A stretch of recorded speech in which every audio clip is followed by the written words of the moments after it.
Good morning brothers and sisters. So, for today's video no, magpalahi na sadta. Ang ato ang content karon is unsahon pagbuhat o banner.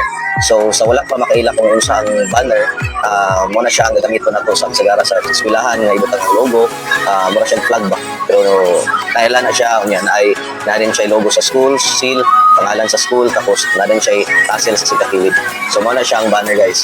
So, sa una, ang banner nga gabuhaton is patching nga style.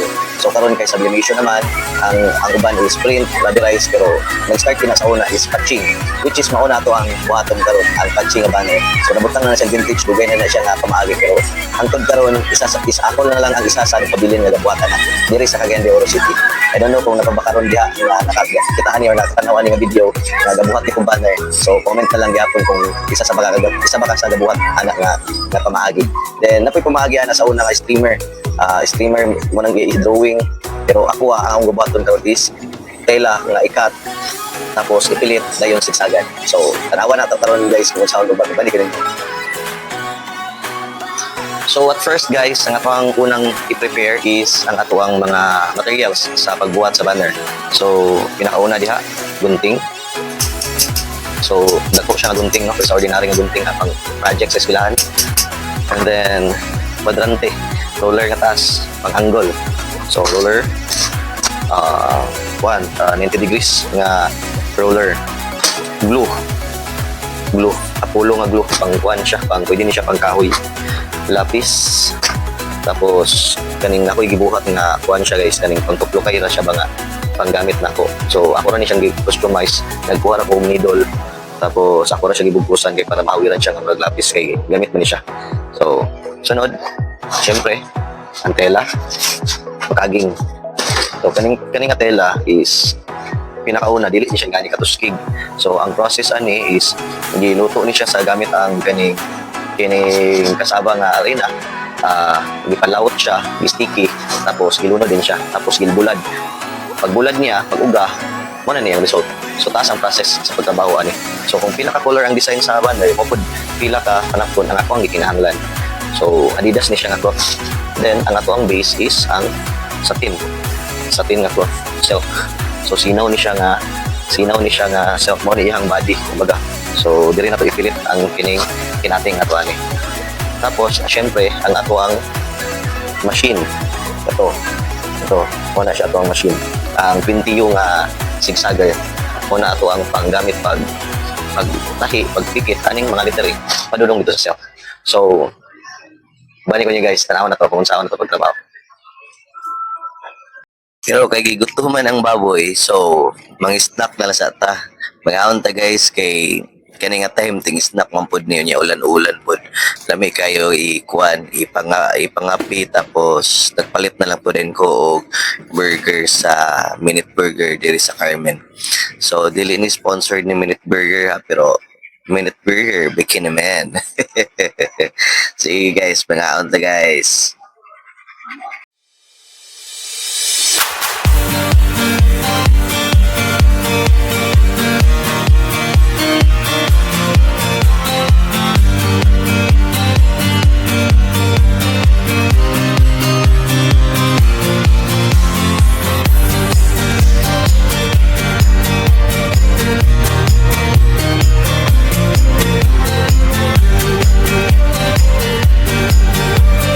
Alright, busog na kita ni guys. So, ready na ta mo kombate o trabaho ani. So, karon ato nang gi-prepare ako ang kuan kining mga materials no. Kaning ako sang mairan ni ako ang lapis kay para kining tsada og agi og hait.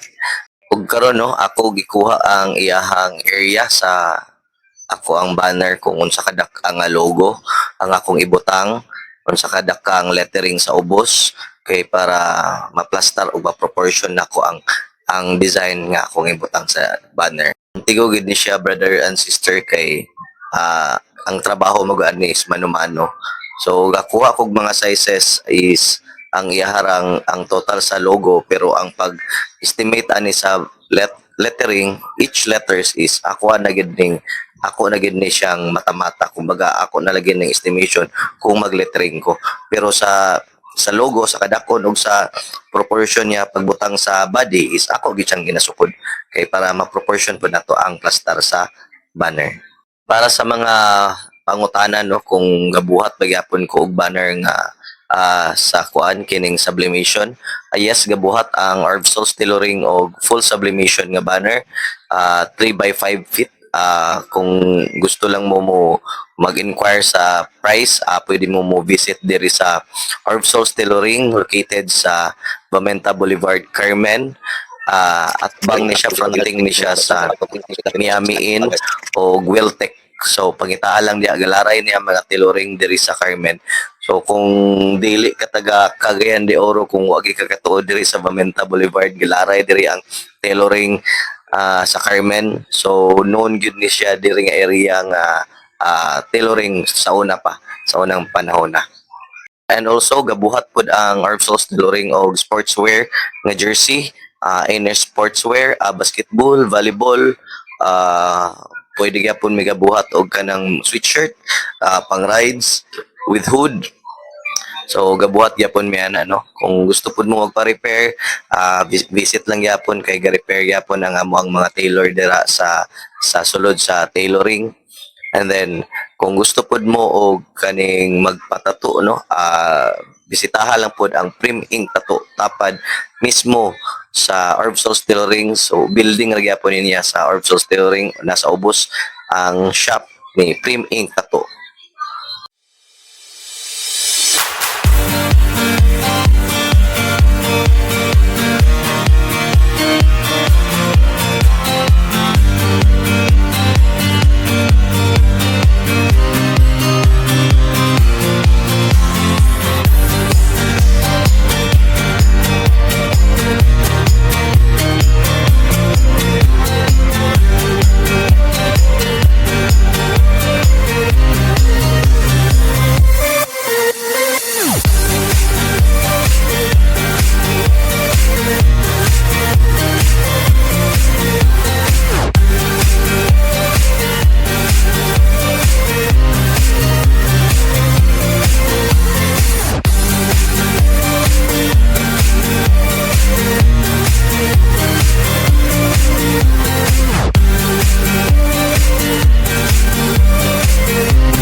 Okay, so pahumanay na ato ang letterings no sa sigkakilid sa logo, ang Tagul 1 Community College ug ang iyahang Greek word sa ubos ang Vincit Omnia Veritas, ang 2003 dayon. So after ani ako na dayon buhaton dayon ang center niya nga design, mga details diri sa tunga. So kita-kits guys.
Alright, nahuman ra gyud na to ato ang first touch sa logo sa ato ang gibuhat nga banner, no? So mao ni ato ang first touch. So human ako og pilit ani. So sigsagan na dayon ako ni. So human na to ani, akong next move ani is buhat na pud ko sa lettering sa ubos sa logo, no? Naay nakasulat diri sa ubos nga Tagulwan Misamis Oriental. So mao ni ato ang next move nga ako ang buhaton pag lettering. So sa inyo makita, ako lang gikuha kung unsay height sa ako ang lettering, tapos wala na rin ko i-pattern nga gabuhaton. So manumano na lang din, kumbaga mm na lang akong gamiton, mata-mata na lang din pag-cutting nako each letters.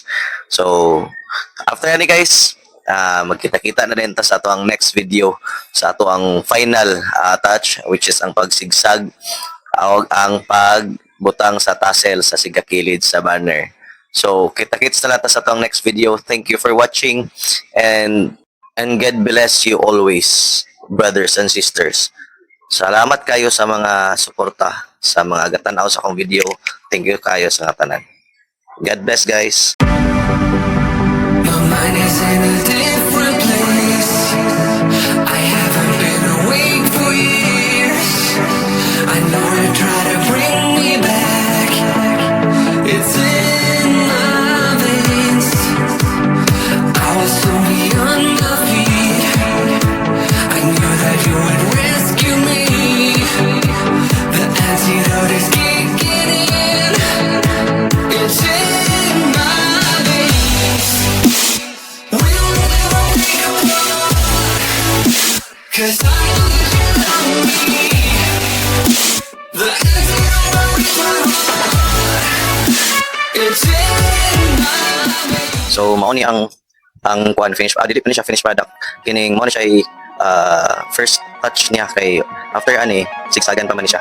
So kani siyang logo na pa ni siya i-shade nga maroon, kay para mas magawas gid ang logo.